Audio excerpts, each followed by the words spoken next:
regards qui condamnent. Le frère certainement s'est repenti, il a demandé pardon à Dieu. Dieu lui a pardonné, Dieu l'a déclaré justifié, Dieu l'a déclaré pur. Mais quand toi tu le regardes, tu continues de le regarder comme une personne impure, comme une personne qui est indigne d'adorer Dieu, de servir Dieu, de marcher. Audio Jungle.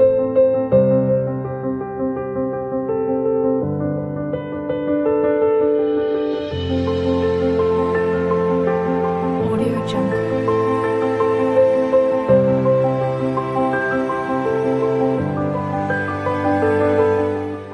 Bonjour chers téléspectateurs de la chaîne Aminata 24 TV. Que le Seigneur Jésus vous bénisse. Je me nomme l'évangéliste Fodio Ghislain, serviteur de Dieu à l'église du Réveil évangélique, communauté d'Adjamé, Philadelphie, 6 au Carrefour de Plateau. En ce matin, mon message s'articule autour du thème « Les regards de Pierre ». Les regards de Pierre, qu'est-ce que c'est que les regards de Pierre? Sur ce, je vais lire un passage biblique avec vous pour vous servir d'orientation. Mon passage biblique se trouve dans le livre des Actes, Actes chapitre 10, à partir du verset 9 à 16. Je lis. Le lendemain, comme il était en route et qu'il s'approchait de la ville, Pierre monta sur le toit vers la 6e heure pour prier. Il eut faim et il voulut manger. Pendant qu'on lui préparait à manger, il tomba en extase. Il vit le ciel ouvert et un objet semblable à une grande nappe attachée par les 4 coins, qui descendait et s'abaissait vers la terre, et où se trouvaient les quadrupèdes et les reptiles de la terre et les oiseaux du ciel. Et une voix lui dit, « Lève-toi, Pierre, tue et mange. » Mais Pierre dit, « Non, Seigneur, car je n'ai jamais rien mangé de souillé ni d'impur. » Et une seconde fois, la voix se fit entendre à lui. « Ce que Dieu a déclaré pur, ne le regarde pas comme souillé. » Cela arriva jusqu'à 3 fois et aussitôt après, l'objet fut retiré. Bien-aimés frères et sœurs, ici, il s'agit d'un disciple du Seigneur, Pierre, qui était l'un des disciples aimés de Jésus. Après la Pentecôte, après avoir reçu le baptême du Saint-Esprit, c'est ce Pierre-là qui a guéri le boiteux de naissance qu'on portait chaque jour et qu'on déposait devant le temple appelé la Belle. Et c'est ce même Pierre-là, dans son parcours ministériel, va commencer à avoir des regards autres que les regards de Dieu. Ici, il s'agit de la conversion d'un homme du nom de Corneille. Dieu envoie Pierre dans la maison de Corneille pour lui annoncer l'évangile. Mais avant d'aller lui annoncer l'évangile, il va lui montrer une vision. Une vision qui normalement Pierre doit pouvoir comprendre et accomplir la mission que Dieu lui a confiée. Mais voici que lorsque Dieu lui présente cette vision, Pierre va commencer à avoir un autre regard. Les regards de Pierre, qu'est-ce que c'est? Les regards de Pierre, ce sont les regards que nous pouvons avoir de certaines personnes afin de ne pas obéir à Dieu. Par exemple, Dieu peut t'envoyer prêcher l'évangile à des gens qui ont de mauvaises vies, c'est-à-dire des gens qui n'ont pas un bon témoignage. Dieu te parle, il te dit d'aller annoncer l'évangile à ces personnes, parce que ces personnes sont aussi sa créature. Mais toi, tu refuses de partir Parce que tu as une manière de regarder ces personnes-là. C'est ça le regard de Pierre. Dieu peut t'envoyer d'aller prêcher l'évangile à une prostituée, à un brigand, à quelqu'un vraiment qui est mauvais, qui n'a pas un bon témoignage dans le quartier. C'est Dieu qui t'envoie. Dieu dit va, parce que moi j'ai besoin de cette personne-là. Je veux sauver cette personne. Mais à cause de ta manière de regarder cette personne-là, tu refuses d'obéir à Dieu. J'ai le témoignage d'un homme de Dieu. Avant de devenir un homme de Dieu, il était un brigand de grand chemin, quelqu'un qui se mettait auprès des banques. Et il a rendu son témoignage pour dire que lui, il agressait les gens, il se mettait auprès des banques pour agresser les gens. Et une fois, il y a une dame qui, lorsqu'elle était de passage, elle a vu.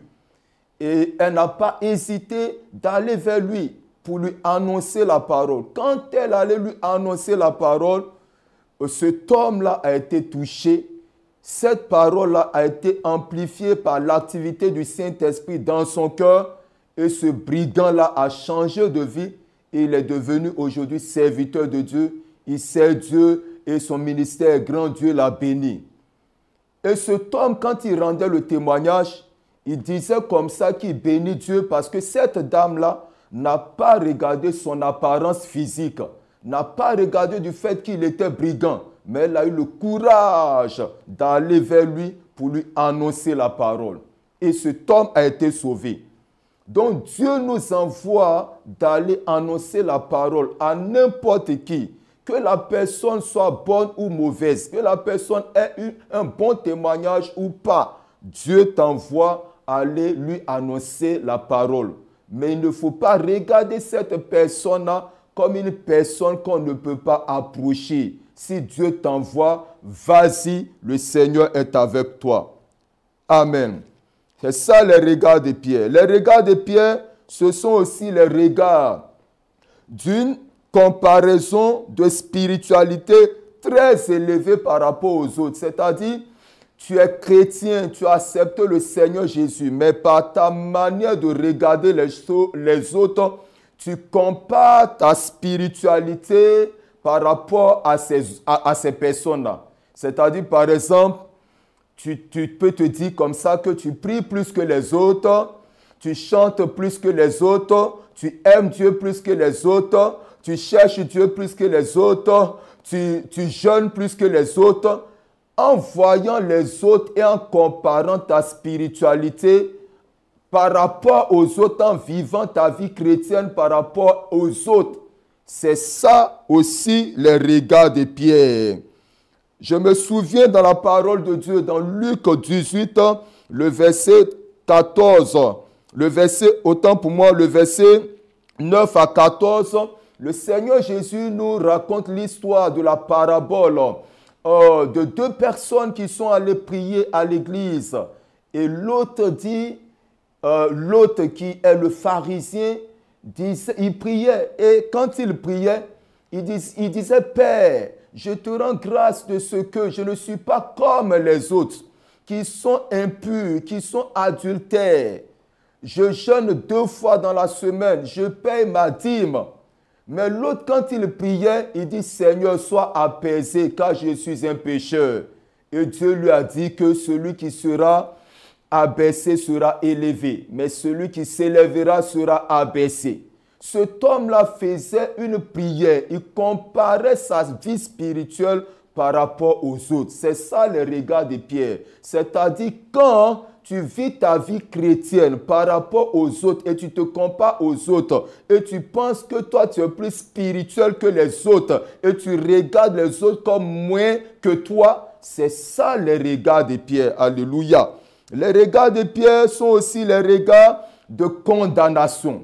Lorsque Dieu a présenté la vision à Pierre, Dieu lui dit, tu et mange veut dire, il faut parler de moi. Il ne faut pas regarder leur apparence physique, mais prêche ma parole. C'est ce que Dieu dit à Pierre. Mais Pierre va lui dire, Seigneur, jamais rien d'impur n'est entré dans ma bouche. Et Dieu va lui dire, ce que j'ai déclaré pur, ne le regarde pas comme souillé. C'est Dieu qui dit ça à Pierre. Pierre avait les regards de condamnation. Les regards de condamnation sur la vision que Dieu lui a montrée. Il regarde les autres et il les condamne. Par exemple, un frère a commis un péché public dans l'église. Peut-être même qu'on l'a discipliné par rapport à ça. Mais toi, tu continues de regarder le frère comme le plus grand pécheur de l'église. C'est ça le regard de Pierre, le regard qui condamne. Le frère certainement s'est repenti, il a demandé pardon à Dieu. Dieu lui a pardonné, Dieu l'a déclaré justifié, Dieu l'a déclaré pur. Mais quand toi tu le regardes, tu continues de le regarder comme une personne impure, comme une personne qui est indigne d'adorer Dieu, de servir Dieu, de marcher avec Dieu. Tu continues de condamner cette personne. C'est ça le regard de Pierre. Par exemple, une personne qui a vécu autrefois dans le brigandage, qui a volé, qui a fait de mauvaises choses, mais qui a accepté de se convertir à Christ. Et un jour, Dieu le pousse, par exemple, à se mettre devant toute une assemblée pour rendre le témoignage de sa vie passée. Et puisqu'il a rendu le témoignage de sa vie passée, depuis toi, tu connais le témoignage de la vie passée de cette personne-là, tu as un autre regard sur cette personne-là. Tu le regardes comme quelqu'un de meurtrier, quelqu'un de méchant. C'est ça les regards de Pierre, les regards qui viennent pour condamner, les regards qui viennent pour condamner une personne à perpétuité. C'est ça le regard de Pierre. Laissez-moi vous dire que dans la parole de Dieu, Jésus a été crucifié avec deux brigands, un à sa gauche et un à sa droite. Mais il y a un brigand qui a reconnu que Jésus n'avait rien fait, il est innocent, mais quand même on le tue. Mais l'autre était en train de l'accuser, de le condamner à la croix. Mais qu'est-ce que Jésus va faire? Jésus va dire à l'autre, puisque tu as reconnu tes fautes, aujourd'hui même là, tu seras dans mon paradis avec moi. Autrement dit, Jésus n'a pas regardé cet homme-là avec un regard de condamnation. Mais au contraire, il lui a dit qu'aujourd'hui là, tu seras dans mon paradis avec moi. Bien-aimés frères et sœurs, Dieu ne nous appelle pas à avoir les regards de condamnation. Dieu nous appelle à avoir les regards de Dieu. Parce que Dieu a une autre manière de regarder l'homme qu'il a créé à son image et à sa ressemblance. Je me souviens qu'une fois, j'étais en train de marcher avec un aîné pasteur et j'ai vu des gens qui étaient en train de prier. Et quand j'ai vu ces personnes prier, j'ai dit au pasteur, ce sont les condamnés pour l'enfer. Mais le pasteur m'a repris, il m'a repris. Il me dit, mais pourquoi tu peux dire ça? Ce sont les créatures de Dieu. Qu'est-ce qui prouve que Dieu ne peut pas sauver ces personnes? Et quand il a dit ça, quand il m'a repris, je me suis ressaisi et je me suis repenti dans le cœur et j'ai demandé pardon à Dieu. Bien-aimés frères et sœurs, les regards de Pierre, ce sont aussi les regards de condamnation. Quand nous sommes les enfants de Dieu, Dieu ne nous appelle pas à condamner les autres. Les regards de Pierre sont aussi les regards de condamnation non justifiés. J'ai parlé des regards de condamnation simplement, mais cette fois-ci, je parle des regards de condamnation non justifiés. Par exemple, tu vois quelqu'un marcher avec un inconnu, tu ne connais pas ce qui les a mis ensemble. Le fait déjà de les voir, toi tu vas le raconter à tout le monde. J'ai vu tel frère dans tel coin, j'ai vu tel frère avec telle personne que je ne connais pas. En tout cas, ils étaient bizarres. Leur manière de marcher là, certainement qu'il y a quelque chose. Et toi, tu ne sais pas ce qui se passe entre eux et tu vas le raconter à tout le monde. C'est ça les regards de Pierre. Par exemple, tu peux voir quelqu'un sortir d'un hôtel, mais tu n'es pas au parfum des nouvelles vraies. Mais toi, le fait déjà de voir un frère sortir d'un hôtel, une sœur sortie d'un hôtel, quelqu'un que tu connais sorti d'un hôtel, déjà, Tu cherches même pas à savoir ce qu'il allait faire dans l'hôtel et tu vas le dire aux autres. C'est ça le regard de Pierre. Les hôtels sont faits pour beaucoup de choses. On peut aller à l'hôtel pour aller se reposer ou alors tu peux recevoir un parent de l'étranger. Ta maison est un peu petite et tu ne sais pas où le loger. Tu peux louer une chambre d'hôtel pour la personne qui est venue te voir. Et un matin très tôt, tu peux aller dans sa chambre d'hôtel pour aller saluer la personne. Où est l'erreur dans ça là? Où est ce qui est mauvais dans ça? Pour que tu puisses avoir les regards de condamnation contre cette personne. C'est ça les regards de Pierre. À partir d'aujourd'hui, toi qui m'écoutes, je suis là pour te dire qu'il faut vérifier désormais les regards, les informations que tu as envers ton prochain avant de te prononcer. Alléluia. Tu vois des personnes, tu ne cherches pas à savoir quelque chose et tu commences à raconter du n'importe quoi sur leur vie. Ce n'est pas à ça que Dieu t'a appelé. Alléluia. Alléluia. Que le Seigneur te bénisse.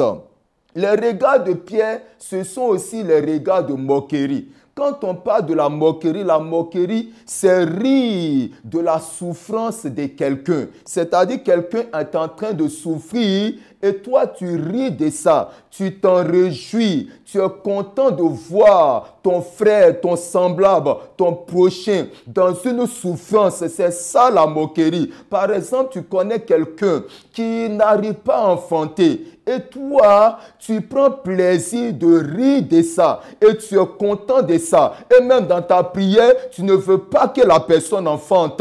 C'est ça les regards de Pierre. Les regards de Pierre sont les regards de moquerie. Quelqu'un dans la misère, tu le regardes, tu te moques de lui. Quelqu'un vit des situations difficiles, tu le regardes, tu te moques de lui. Quelqu'un traverse les moments difficiles, tu le regardes, tu te moques de lui. C'est ça les regards de Pierre.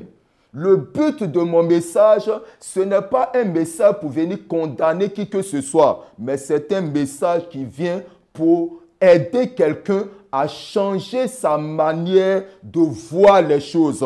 Parce que Dieu regarde l'homme autrement. Dieu regarde l'homme autrement parce que l'homme a été créé à l'image et à la ressemblance de Dieu. Donc nos manières de regarder les hommes doivent pouvoir changer. Lorsqu'on est converti à Christ, lorsqu'on donne sa vie à Jésus, nos regards, notre manière de regarder doit aussi pouvoir changer. Alléluia. Que le Seigneur nous bénisse. Les regards de Pierre sont aussi les regards de mépris ou alors les regards d'inconsidération à l'endroit des personnes qui servent Dieu. Alléluia. Les regards de Pierre, ce sont les regards de mépris. C'est-à-dire quand tu regardes quelqu'un et tu le méprises dans ton cœur. Quelqu'un sert Dieu, tu le méprises. Quelqu'un chante pour Dieu, tu le regardes, tu le méprises. Quelqu'un commence à parler en langue, tu le regardes, tu le méprises. Quelqu'un a beaucoup de zèle pour les choses de Dieu, tu le méprises. Quelqu'un en train de prêcher la parole de Dieu, quand toi tu le vois, tu le méprises. Les regards de Pierre, ce sont les regards de mépris. Quand tu méprises quelqu'un, quand tu méprises la créature de Dieu qui est en train de servir Dieu, c'est ça les regards de Pierre. Je me souviens dans la parole de Dieu, dans 2 Samuel 16, à partir du verset 1 à 23. La parole de Dieu nous raconte l'histoire de l'arche de l'alliance de l'Éternel qui est arrivée dans la cité de David. Lorsque l'arche est arrivée dans la cité de David, la parole de Dieu nous dit que le grand roi David a commencé à danser de toutes ses forces devant l'arche de l'alliance de l'Éternel. Mais sa femme était dans le palais royal, dans sa chambre royale. Elle le regarde, elle méprise son mari de tout son cœur. Elle l'a méprisé. Et après, quand elle a indexé, elle a repris son mari lui dit, ce n'est pas devant toi que j'ai dansé, mais j'ai dansé devant la face de Dieu qui m'a préféré, qui m'a choisi de préférence à ton Père. Les regards de Pierre, bien-aimé, ce sont les regards de mépris. Quelqu'un en train de servir Dieu, tu le regardes, tu le méprises. Quelqu'un en train de travailler, tu le regardes, tu le méprises. Quelqu'un en train de passer, tu le regardes, tu le méprises. C'est ça les regards de Pierre. Alléluia. Les regards de Pierre sont aussi les regards d'espionnage ou alors les regards d'espion. C'est-à-dire quand tu regardes quelqu'un et puis tu l'espionnes, c'est aussi ça les regards de Pierre. Quelqu'un est en train de faire l'œuvre de Dieu. Tu le regardes, tu le méprises. C'est ça les regards de Pierre. Bien-aimé, le Seigneur ne nous appelle pas plutôt, j'allais dire, à espionner. C'est-à-dire, tu espionnes, tu appuies les choses sur quelqu'un et ton travail, tu te déplaces à cause de ça pour venir voir ce que la personne a fait de mauvais dans le but d'aller salir son image, d'aller salir sa réputation et dire des propos méchants contre cette personne afin de le dénaturer. C'est ça les regards de Pierre. Tu as pris des choses qui ne sont pas vraies sur un messager de Dieu, sur un serviteur de Dieu. Et pour cela, tu quittes ta maison pour venir à l'église et voir ce messager-là. Et si jamais ce jour-là, le messager a déconné, tu sortiras de l'église et tu iras parler de ce qu'il a fait de mauvais. C'est ça les regards de Pierre. Bien-aimé, je suis là pour te dire que mieux vaut rester à la maison pour regarder la télévision que de te déplacer de chez toi, venir à l'église et avoir les regards d'espionnage envers les frères, envers les sœurs, envers les enfants, envers celui qui sert Dieu. Je suis là par ce message pour encourager quelqu'un à ne plus avoir les regards de Pierre. Parce que Dieu nous regarde autrement. Dieu a les regards de compassion pour nous. Dieu a les regards de bonté, les regards d'amour pour nous. Mais Dieu ne vient pas pour avoir les regards de méchanceté, de condamnation, les regards de mépris, les regards de jugement sur la vie de ses enfants. Alléluia. Je suis là pour encourager quelqu'un. Que le Seigneur vous bénisse. Que Dieu soit avec vous. Que sa grâce se repose sur vous. Soyez bénis. C'est tout pour la parole d'aujourd'hui. À très bientôt. Que le Seigneur bénisse la chaîne Aminata 24 TV au nom de Jésus. Amen.